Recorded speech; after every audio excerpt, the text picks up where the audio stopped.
Rome seemed to own the world. Her empire stretched from Scotland to the Sahara. Her army controlled 3 continents. 50 million people lived under her laws.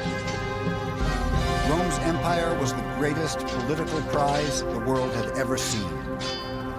This is the story of those who would do anything to win it.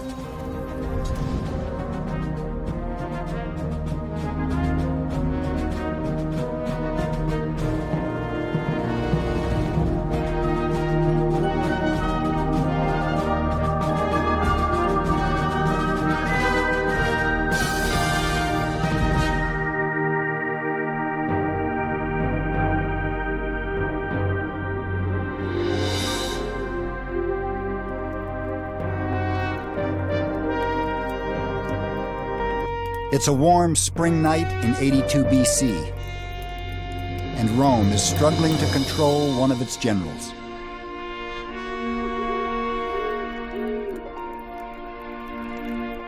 Lucius Cornelius Sulla has camped 50,000 soldiers just outside the city to intimidate his opponents in Rome.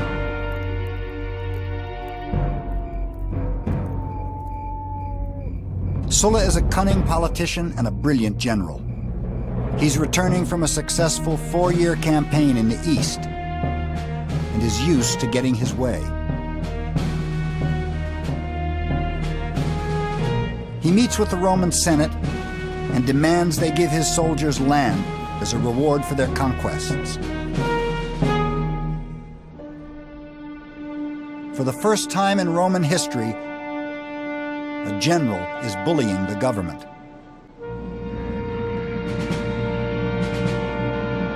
The senators refuse. At issue is the very future of the Roman state. Can Rome's civilian government control the ambition of her generals? Or will brute force triumph over the rule of law?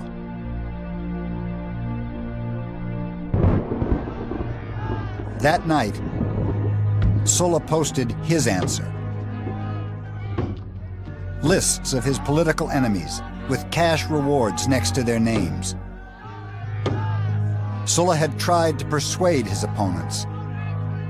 Now he promised to kill them. It was a bloodbath. Thousands died.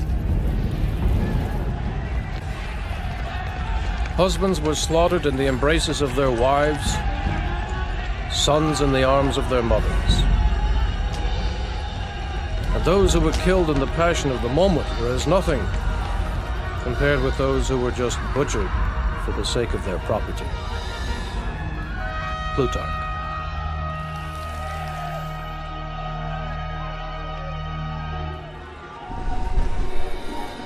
Sulla's reign of terror only lasted 4 years, but a fatal precedent had been set.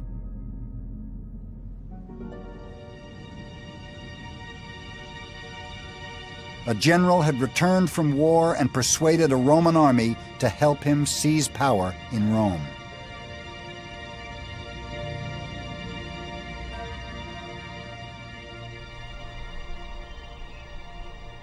Yet 400 years earlier, Romans had dreamed of something very different. When Rome was nothing more than a village on the banks of the river Tiber, Romans made a revolutionary commitment that would change the course of history. After years of tyranny under Etruscan kings, they dreamed of a government based on restraint, trust, and the rule of law. In 509 BC, they created the Roman Republic, the world's first representative government. SPQR, Senatus Populus Quae Romanus. The Senate and the people of Rome was its motto. The Republic was a bold experiment in communal government. Wealthy and poor farmers agreed to share power. The rich served as Rome's leaders, the poor as her soldiers. In return, everyone had a say in how the government was run. Romans knew the key to the Republic's success was responsible leadership. And in Gaius Quintius Cincinnatus, they found a legendary role model. The Senate granted Cincinnatus, a Roman landowner, absolute power to defend Rome from an aggressive local tribe. He accepted the position and defeated the enemy. 14 days later, he voluntarily resigned and humbly went back to work on his farm. His sense of duty, sacrifice, and loyalty to the state embodied everything the new republic stood for.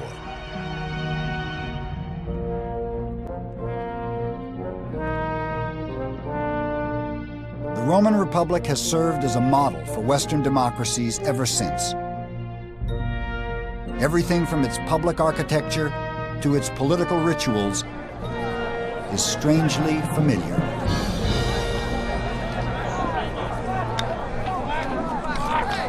Once a year, the whole city would turn out to vote for its leaders.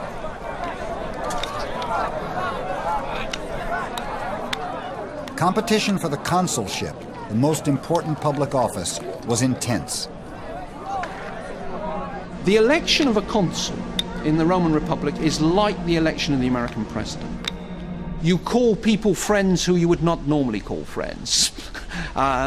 You shake hands, you kiss babies. And what you're trying to do is to get a bandwagon going, to appear a winner. And very gradually, as in American presidential elections, people drop by the wayside. Something goes wrong with their campaign. The remaining candidates then turned to their spin doctors.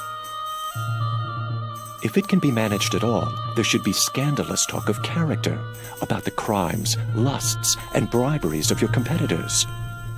Quintus. It was up to the senators to ensure that politics didn't get too frivolous. They were the guardians of Rome's traditions. The Roman Senate and the American Senate are the two greatest senates of all time. Roman senators got no pay. They served for the honor of serving their state as a senator. The Senate was intended to be made up of old men, not the swiftest of the swift or the strongest of the strong, but the wisest of the wise. Why were they wise? Why were they the wisest of the wise? Because they were old men. They had experience. Under their watchful eye, the young republic fostered a sense of civic pride, the foundation of Rome's empire. Her volunteer army carried Roman power to unimaginable places. By the 2nd century BC, Rome was mistress of the Mediterranean. Yet beneath the surface of Rome's success lurked serious contradictions. Women had few rights, and it was never one man, one vote. Elections were always rigged in favor of the wealthy. Political equality was never a Roman ideal. They lived in a world of extremes. While the rich redefined the meaning of decadence, 95% of the people struggled below the poverty line.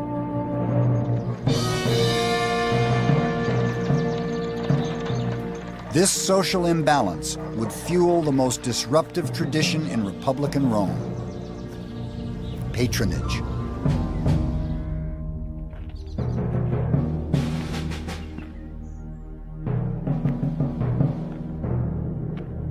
Every morning at dawn, the poor gathered in the courtyards of the rich. These wealthy patrons saw to the needs of their clients. Some needed work, others legal advice. In return, clients promised patrons their vote at election time. But Rome's great patrons were also Rome's great politicians. And obligations to their clients often clouded their duty to the state. Loyalty was divided, and the ideals of the Republic compromised. The conflict between patronage and politics was set to explode.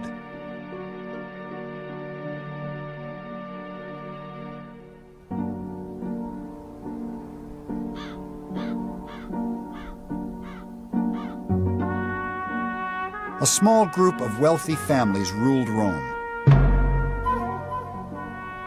Notoriously conservative, they protected their own interests and quietly resisted reform,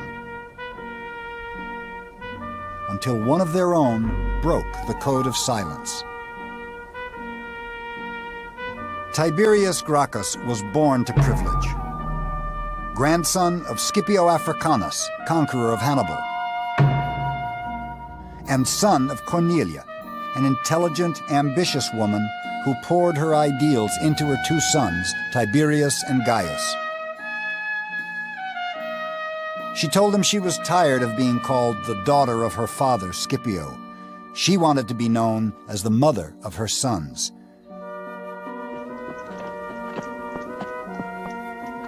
In 143 BC, the young Tiberius left Rome to join the army in Spain.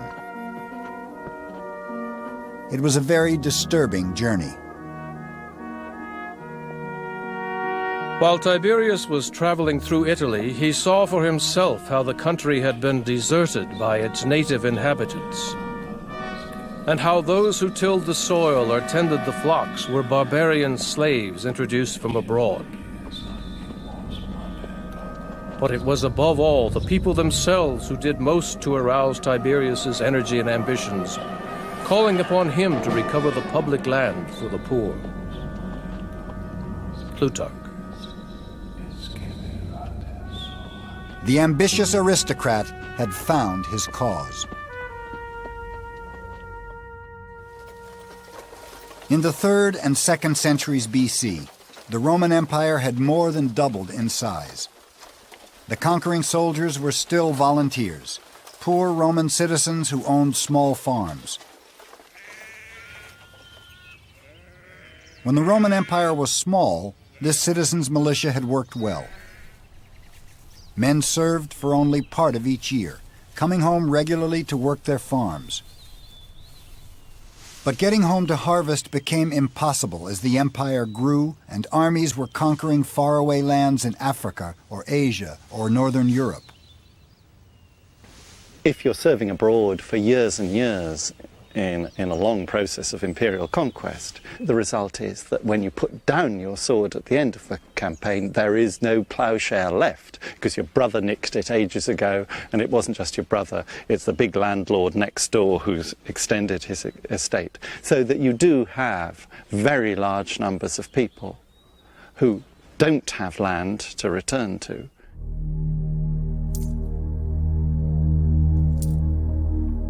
Their new estates netted the Roman aristocracy obscene profits, which they used to buy foreign slaves to work the land. So when veterans returned from war, they'd lost their land to the wealthy and their jobs to slaves. Tiberius Gracchus promised to change all that. The wild beasts that roam over Italy have their dens and holes to lurk in.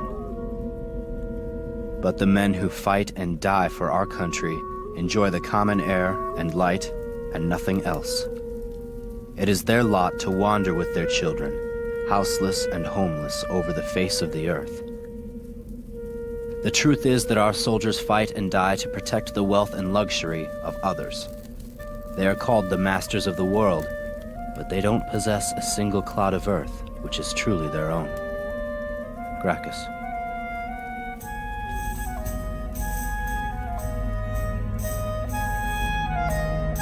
Gracchus proposed something radical. The government should divide public land among Rome's homeless. The senators were horrified.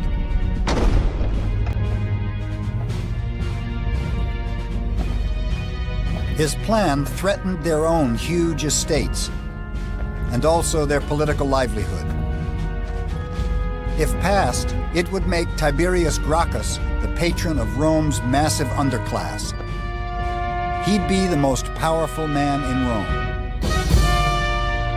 The story of Tiberius Gracchus is the Roman aristocrat who cheats. He does the thing that they've all got a little convention among themselves. There's some things you do, there's some things you don't do. And you don't bust the system by going straight to the people and offering them things.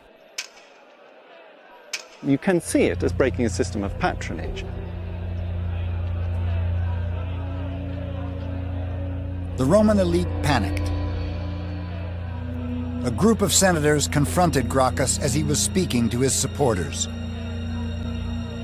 In a fit of rage, they beat him to death with the chairs they were sitting on. Rome's boldest reformer was then dumped into the river Tiber.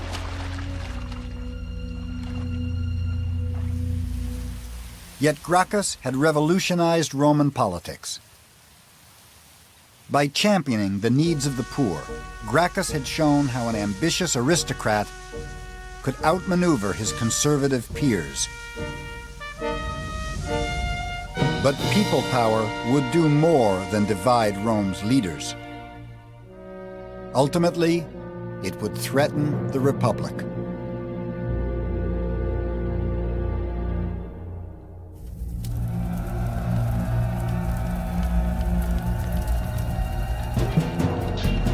By the beginning of the 1st century BC, the Roman Republic was imploding.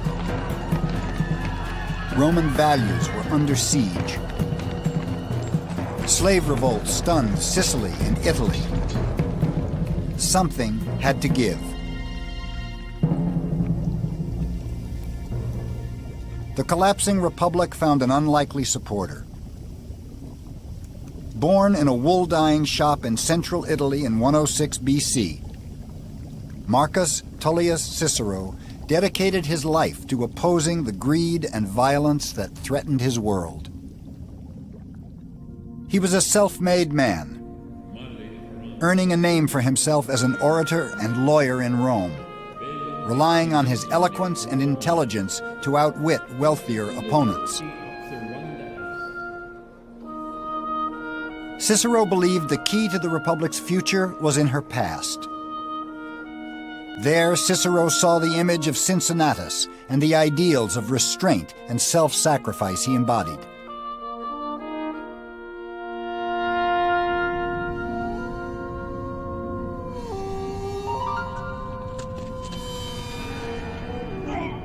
But there was another role model. Romulus, Rome's legendary founder, who was reared by a savage wolf and killed his own brother in a struggle for power. In legend, greed and treachery were Rome's founding virtues, and they threatened to be the most enduring. I would rather be the first man in a barbarian village than the second man in Rome. Julius Caesar. Rome's most notorious citizen was born to wealthy parents in 100 BC. As with all young Roman aristocrats, Julius Caesar had a strong sense of destiny. As a child, he dared to claim he was descended from the goddess Venus. Caesar's first official post was as a military officer in Spain. There, the 30-year-old Caesar stared at a statue of Alexander the Great.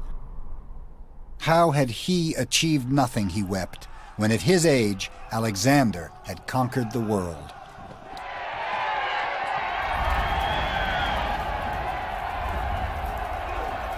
Roman politicians had always staged huge spectacles to impress the voters. In 63 BC, Caesar outdid them all. 640 gladiators fought to the death at his first public games. It was an unprecedented display of power. He was lavish in his spending. He purchased a short-lived fame at great expense. Plutarch. But Caesar knew there were two secrets to gaining power in Rome. One was playing to the people. Commanding a successful army was the other.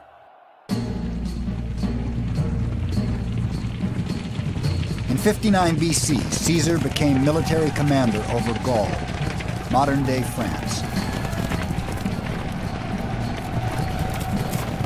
9 years later, 1 million Gauls were dead or enslaved. It was a flagrant act of genocide.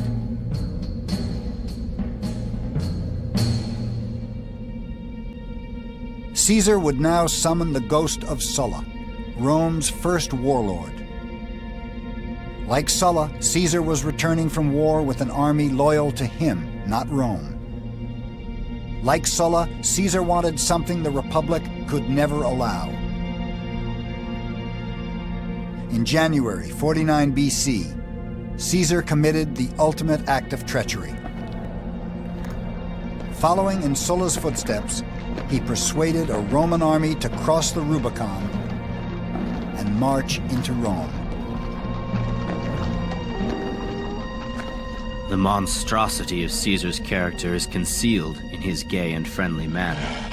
No one knows what to do. If we resist, there will probably be bloodshed. Cicero. The Senate quickly chose Pompey, conqueror of the East, to defend the Republic. But Caesar wanted absolute power, even at the price of civil war. Rome's two greatest generals met in Greece. Brother against brother, eagle against eagle, flag against flag. Citizens, what is this madness? Lucan. Pompey was no match for Caesar and his brutal fighting force. He fled to Egypt, but was eventually captured by Caesar's spies. The fate of the Republic hung in the balance. But Caesar had other things on his mind. In Egypt, in 48 BC, he met the young Queen of the Nile, Cleopatra. They fell in love and had a child. Cleopatra persuaded Caesar to help her overthrow her brother and gain the throne of Egypt. Then, in 46 BC, she accompanied Caesar back to Rome. Cleopatra represented for the Romans every threat you can imagine. She was African, a woman, beautiful, she was powerful. You find her seducing Julius Caesar. Julius Caesar, who conquered the Gauls, who was this great soldier, who was this politician, who wanted to be the dictator in Rome. Cleopatra reminded them of their vulnerability, and that frightened them very, very much.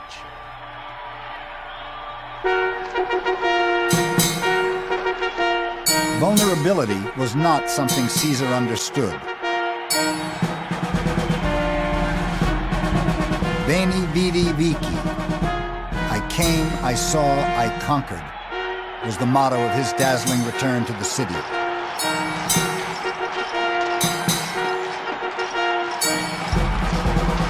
That evening, he threw a banquet for 22,000 of Rome's poorest citizens. Hypnotized, the people did the unthinkable. They voluntarily voted Caesar the absolute powers of a dictator.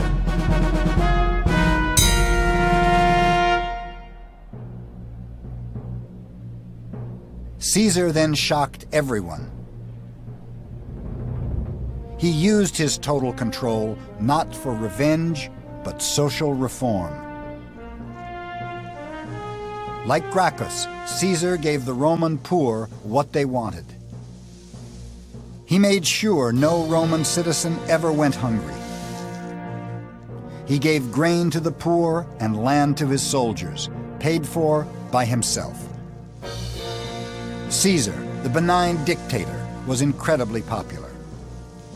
Like Gracchus, he was a little too popular for some. Here was a man who was desperate to be king of the Roman people, master of the whole world. A man who believes such an ambition to be morally right must be insane. Cicero. In February 44 BC, he went too far. Caesar asked the people to elect him dictator for life. To accept absolute power forever was an open insult to his Republican peers. Cicero was disgusted and retired from political life in protest. The Senate wasn't so meek. They invited Caesar to explain his actions. It was the Ides of March.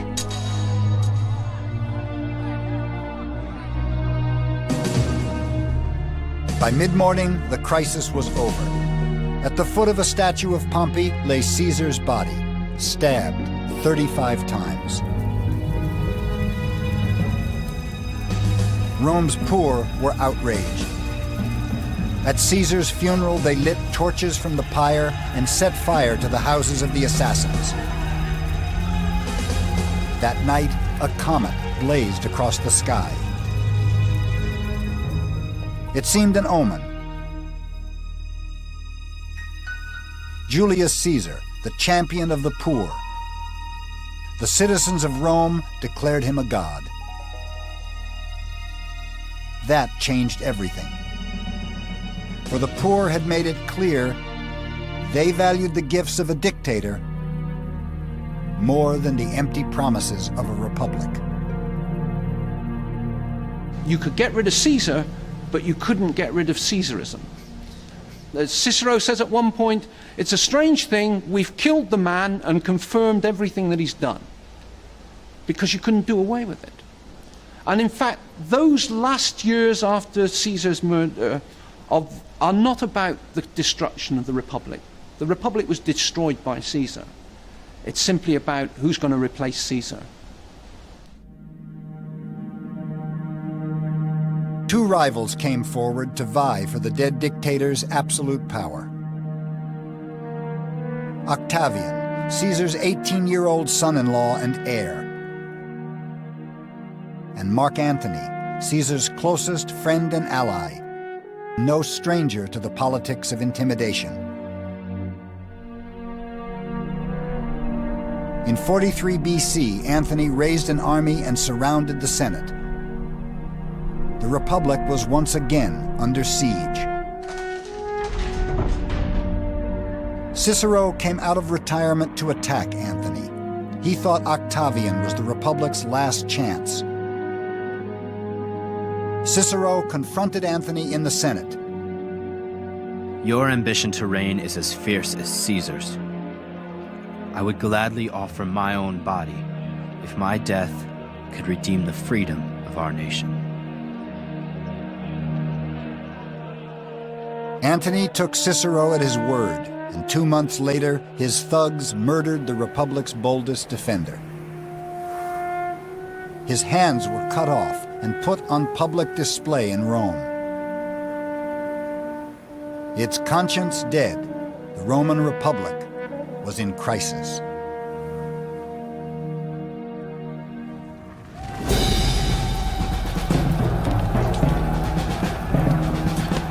In 33 BC, 10 years after the assassination of Julius Caesar, Mark Antony and Octavian were still fighting for control of the Roman world. The ghost of civil war was back. The Roman people were desperate for a change.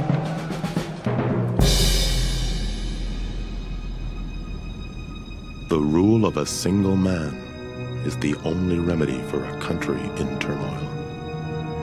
Tacitus. Octavian finally defeated Anthony in 31 BC to become the undisputed ruler of the entire Roman world. But his greatest victory would be one of statesmanship. Octavian was poised to redefine the very meaning of power in Rome. He understood patronage was the secret to control in Roman society. With Rome's vast treasury at his disposal, he set about making every Roman his client, obligated to him, the universal patron. Octavian handed out huge cash bonuses to Rome's army. He now had the undivided loyalty of over 400,000 soldiers.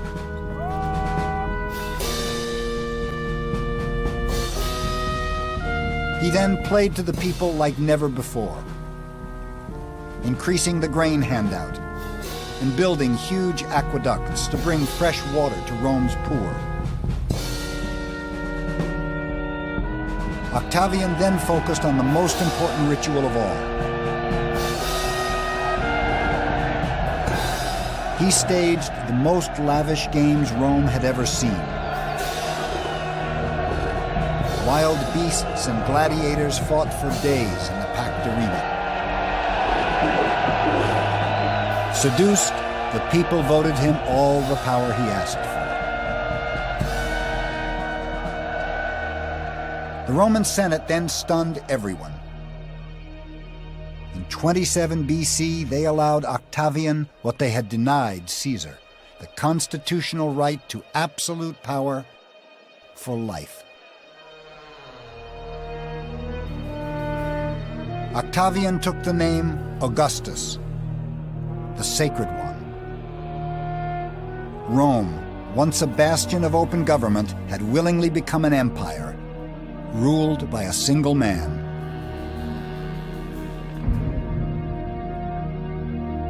Octavian Augustus had become the Roman Empire's first emperor.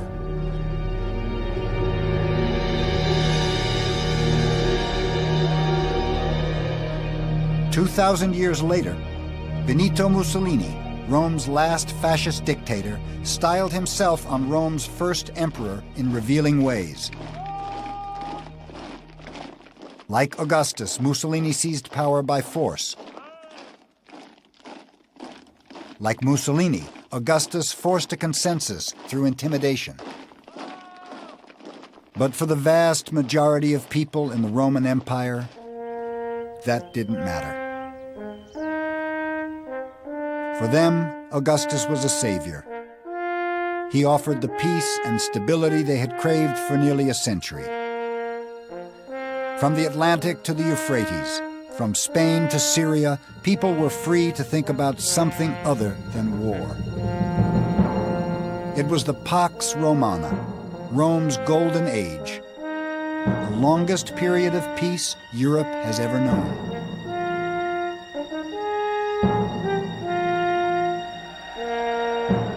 Yet the architect of peace would never enjoy his own triumph. For Augustus was obsessed by a question that plagued all Roman emperors. What would happen in Rome when he died?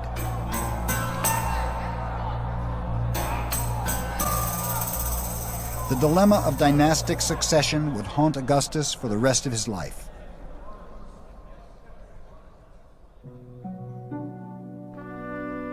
His marriage to Livia had produced no male heirs.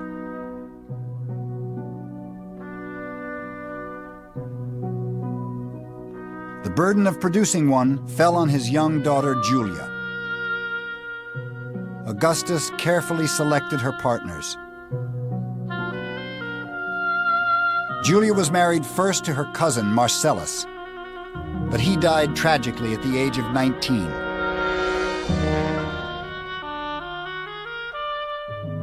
She was then married to Marcus Agrippa, her father's military advisor. He was 30 years older than her. He died too. Finally, Julia was paired with Tiberius, her own stepbrother. The only thing they shared was a mutual dislike for each other's company. Poor Julia was overwhelmed by the arranged marriages. Inevitably, she looked elsewhere for intimacy. Rome's gossip mongers had a field day. His daughter was shameless beyond imagination. She had been accessible to scores of lovers. The very forum in which her father had proposed a law against adultery she had chosen for her debauchery. She daily resorted to the life of a whore, selling her favors to even unknown lovers. Seneca. Augustus was trapped. 10 years earlier, he'd passed draconian laws banning adultery, on punishment of exile or death. The emperor was forced to banish his own daughter to an island off the coast of Italy. Julia was never allowed to return to Rome. The pressures of dynastic succession had claimed its first victim.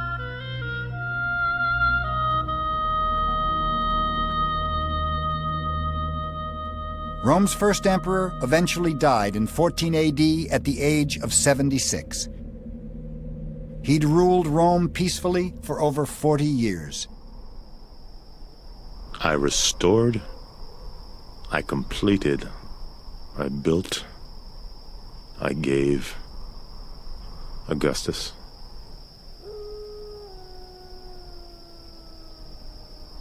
Augustus had given Rome a sense of pride, stability, and prosperity. Yet he'd failed to provide what every dynasty needs most: a sense of security. Imperial power seized by force could always be lost to force. Insecurity plagued Augustus's successors, and their paranoid delusions would be the undoing of his dynasty. Ironically, the biggest threat came from the Praetorian Guard, the elite troops meant to protect emperors, not kill them. Problems soon surfaced in the reign of Tiberius, Rome's second emperor, who struggled in the shadow of Augustus throughout his reign. In 23 AD, after 9 years on the throne, Tiberius retired to the island of Capri, exhausted by the pressure of power in Rome. Anyone who holds power is challenged all the time. Tiberius said, holding on to power is like holding on to a wolf by its ears. You know, it's this thing that can come round and bite you at any moment.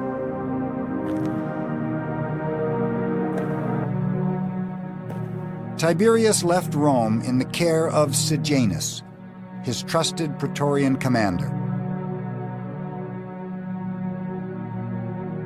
But Sejanus did not want to help the emperor. He wanted to be emperor. And with Tiberius away from Rome, he played on the emperor's paranoia.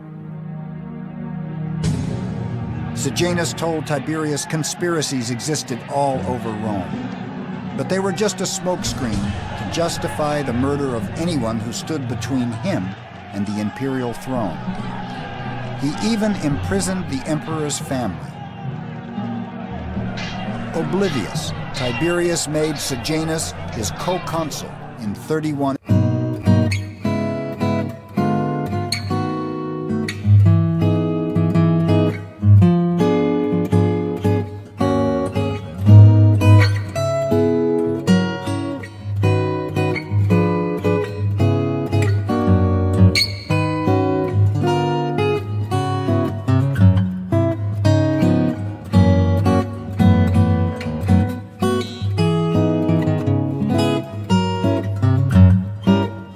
Trial.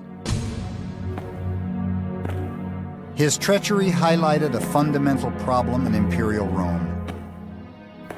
Everyone knew that the Praetorian Guard watched over the emperor. But who watched over the Praetorian Guard? Tiberius responded just in time. Caligula, his successor, wouldn't be so lucky. Rome's third emperor was notoriously brash, particularly towards the Senate. But Caligula is best remembered for another relationship. With his racehorse, Incitatus. The emperor gave the horse a marble house and an ivory bed. He regularly invited the horse to dinner in the imperial palace and even threw huge parties for him. But Caligula topped everything when he recommended his horse be elected consul, the leading magistrate in Rome. To some people, it was more than the whim of a madman. Say you're sitting in the White House, and as usual, Congress is being difficult. And you want to say, I want to go in front of the American people, and I want as president to demonstrate my contempt for Congress. And how am I going to do that? I'm going to make my dog a congressman. I'm going to say to the American people, I value the Congress and what they have to say as much as I do what my dog says when it barks. So when Caligula made his horse a consul, that's a fantastically clever political insult to the Senate. Rome's rich and powerful were not so impressed. On the 24th of January, 41 AD, they bribed the Praetorian Guard to murder the emperor. But they wouldn't have killed Caligula if they knew of the horror to come.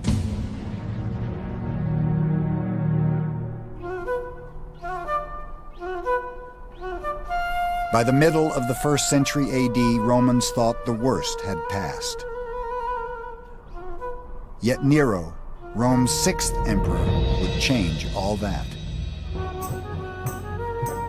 In the beginning, they were just rumors. Nero practiced every kind of obscenity, and after defiling almost every part of his body, he finally invented a novel game. He was released from a cage dressed in the skins of wild animals, and attacked the private parts of men and women who stood bound to stakes. Suetonius.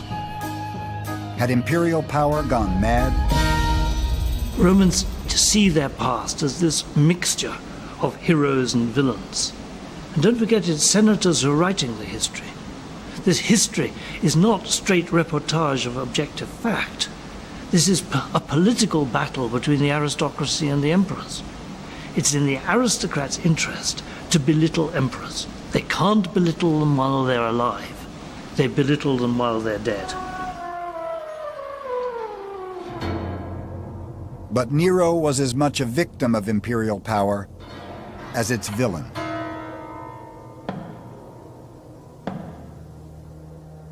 His father died when he was only 3. He was brought up by his overbearing mother Agrippina, who had one ambition: to make her son emperor. The young Nero never shared her passion for the throne. As a child, he showed more interest in art than politics, but his mother deliberately ridiculed his musical talents. In 54 AD, at the tender age of 16, Nero became an unwilling emperor. He began by doing what emperors were supposed to do. He provided for the poor, building massive public baths and handing out cash to every Roman citizen. Rome, it seemed, was in capable hands, but whose hands were they? Agrippina still exercised a humiliating influence over her son. She minted coins that showed her next to the emperor. Nero was furious. He turned to the one thing he loved and thought he was good at: the theater. Yet Rome's performing artists were normally slaves, courtesans, or foreigners, never emperors. How could one endure to hear, let alone see, a Roman, a senator, a Caesar, An emperor named on the program as a contestant. In putting on the mask of an actor, he has thrown off the dignity of his sovereignty. Cassius Dio. When Agrippina joined the public outcry, Nero snapped. He immediately banished his mother from Rome. But distance did not solve the problem. Agrippina's repeated criticism incensed Nero. In a fit of anger, he asked the Praetorian Guard to silence his mother once and for all. Romans were appalled. It was their first glimpse of the emperor's brooding insecurity. Nero scrambled to resurrect his public image. What Nero then does is a very dangerous experiment in playing to the people, because he plays in ways which traditionally have been defined as beyond the pale. To perform as a charioteer is definitely breaking all sorts of status barriers. And yet the charioteers are the pop stars of the day. Nero's antics seem to have saved him.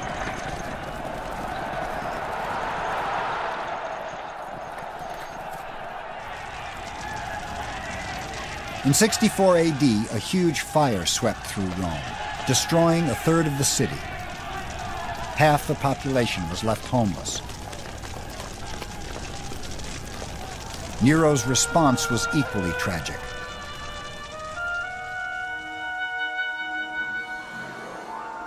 In the ashes of the devastated city, he built a massive 50-acre palace. His golden house had lavish gardens and huge lakes, even a private zoo. The emperor finally had what he'd always wanted, a peaceful retreat from political life.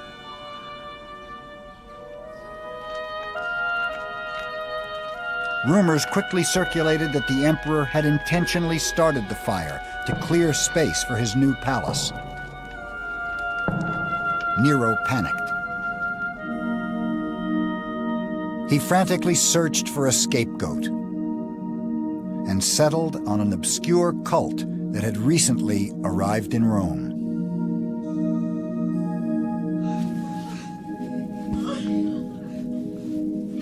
Nero substituted as culprits and punished with the utmost refinements of cruelty a class loathed for their vices, who the crowd called Christians. Vast numbers were convicted, and derision accompanied their end. They were covered with wild beast skins and torn to death by dogs, or were fastened to crosses and burned to serve as lamps by night. Tacitus.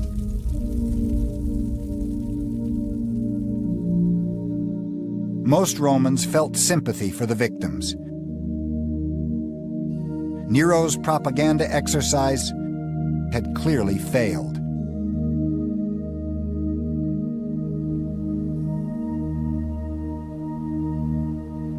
Once again, he took refuge in his own artistic fantasies and set off on a singing tour of Greece. The Greeks alone are worthy of my efforts. They really listen to music. Nero. Not surprisingly, the most powerful man in the world won every competition he entered. The emperor bribed judges and forced audiences to sit through every performance. No one was allowed to leave the theatre during recitals, however pressing the reason. We read of women in the audience giving birth, and of men being so bored with listening and applauding that they shammed death and were carried away to burial. Suetonius. Romans were outraged by Nero's indulgence and incompetence. On June 9th, 68 AD, the Senate declared Nero a public enemy and sentenced him to death. But Nero chose a far more theatrical end. He took his own life. His final words, "What an artist the world is losing." It was the end of Rome's first imperial dynasty.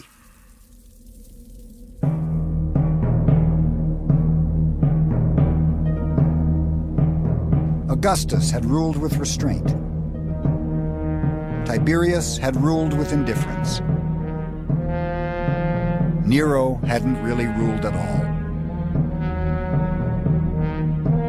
The tragic demise of Rome's first imperial dynasty would echo for centuries to come. There would be emperors in Rome for another 400 years, but their dynasties would all rule with the same rhythm of power. Like Augustus, they'd start off promising the best of times. Their generosity would give Rome its grandeur. Their armies would guarantee the empire its peace. But like Nero, their reigns would end in catastrophe. Excess would undermine Rome's greatness. Delusions would condemn millions to die. Power and glory, the curse of imperial Rome.